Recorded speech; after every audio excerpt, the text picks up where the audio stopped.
Good morning. Well, it's a beautiful morning this morning here in downtown Cotati, and I think that most of us are filled with something we haven't had much of lately, and that's a thing called hope. As it looks like we're going to have a new president and vice president in 2 short months. You know, I very quietly celebrated my 73rd birthday last week. And in those 73 years, there have been 3 presidents that I thought personally possessed the level of character and integrity that I always thought should be required to be the leader, the president of this country. And those 3 people were Dwight Eisenhower, Jimmy Carter, and Barack Obama. JFK was a great president, but I think he had some serious character flaws. And now we have a president and vice president-elect who I feel possess that level of character. Last week I spoke very much about it's our job, our assignment to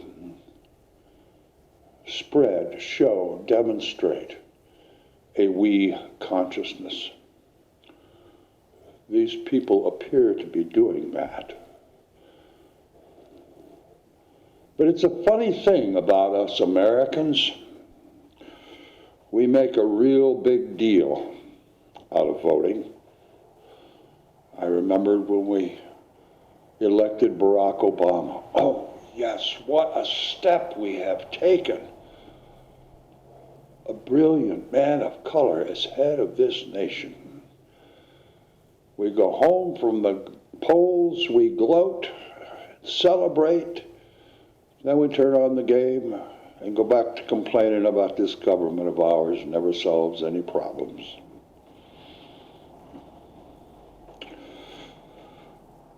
Today's talk is pretty much like last week's. I think Barack said it the best of any president that I've heard. We want change. We want a country that demonstrates and has the ideals that virtually all Americans want. Well, if we want it, can we create it? Yes, we can. But one person can't, 12 people can't. We can. You know, it's we through our, what would you call it? Laziness, perhaps? Indifference? Have allowed our democracy, our politicians we've allowed them to come under the control, I think, is a good word, of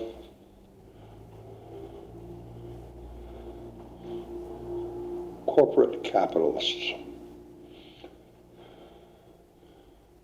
Let's stop and think a minute. Consider you have a friend, a very dear friend, and your friendship through the years has brought wonderful things, feelings, experiences into both of your lives. But what if, from now on, you just call that friend every 2nd of November and say, let's do lunch? How long do you think that friendship would bring anything of value to either one of your lives. Well, our governance, folks, sets the standards, the laws, the policies of our day-to-day lives.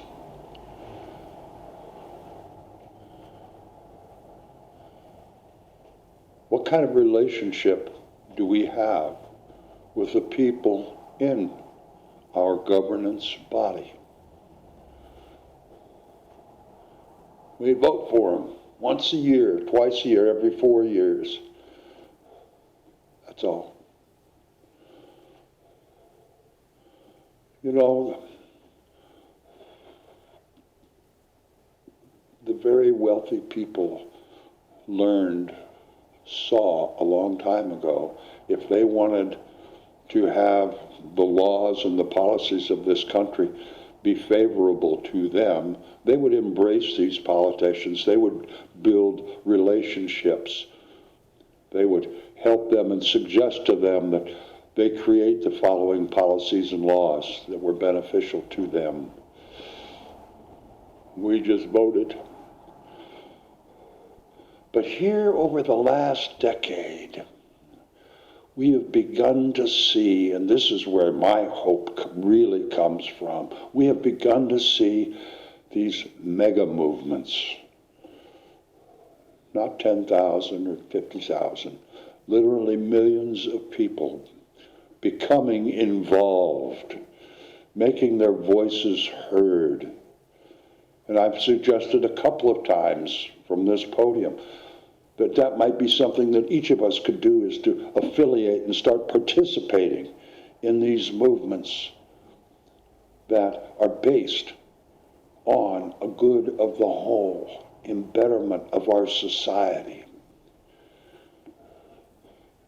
And if we have a little more personal relationship with the governing bodies, we might suggest to them, hey, you know, when 20 million people throughout this country are willing to go to jail, to be shot with tear gas and water cannons for something they believe that strongly in, maybe instead of having a special meeting at night to figure out how to break up the demonstration, we have a special meeting to really address these concerns and beliefs and pleas from our citizenry.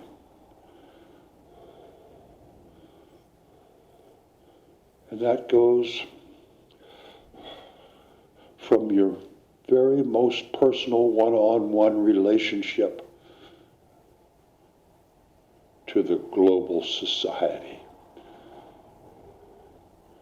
I think we all need to take a crash course on conflict resolution. We could quite easily see some very, very damaging conflict in our country in the next several months. And it's up to us, people, just people, to not take that conflict personally or in a negative fashion, but to try to show understanding and empathy and acceptance. You know, I think there's no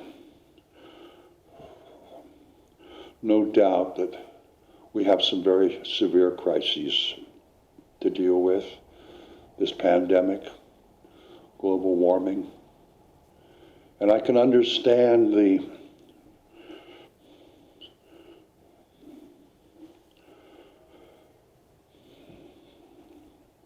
position that half of our country has.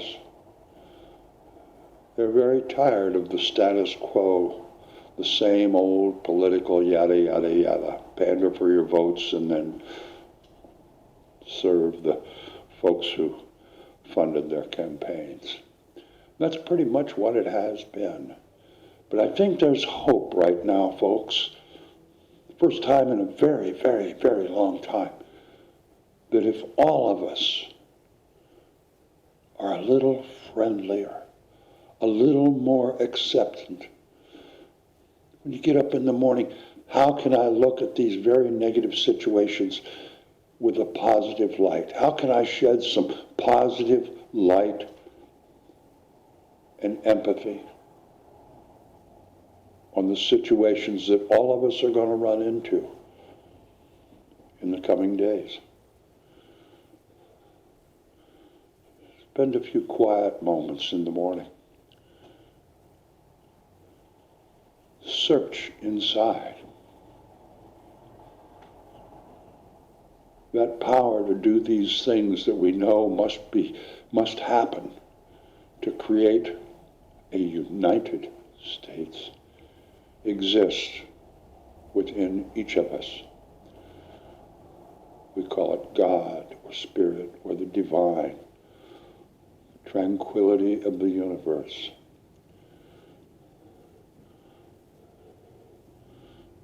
The assignment that I suggested last week.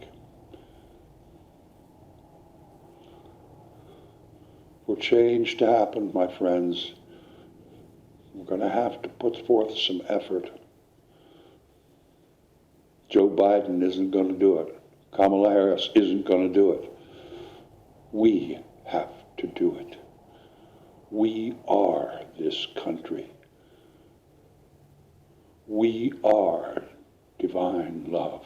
We are acceptance. Or we are bitter, negative people. It's our choice. We can be either. We have,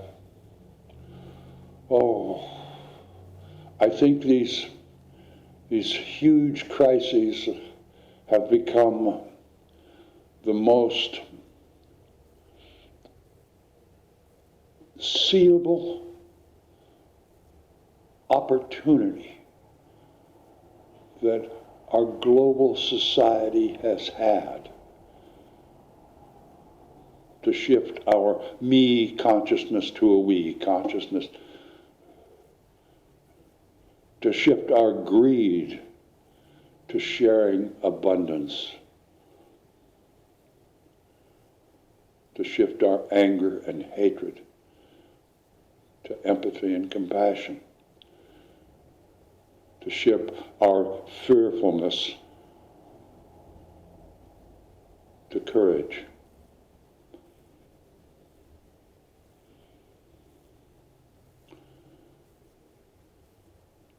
My hope is that all of us can do a little shifting inside, can let that hope that exists this moment to be the inspiration for all of us to search within, find that extra bit of patience, that extra bit of caring, that extra bit of kindness, acceptance.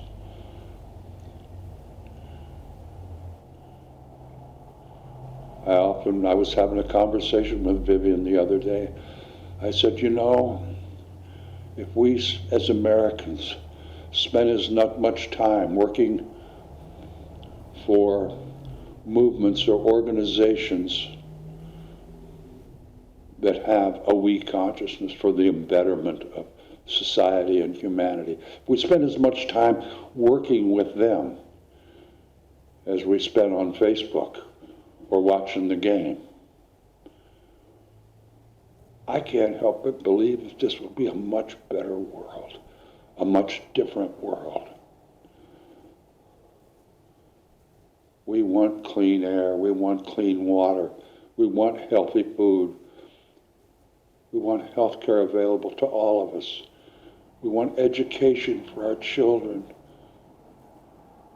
so that they aren't enslaved by the ruthless wealthy, by the ruthless greedy people in this world, the power mongers.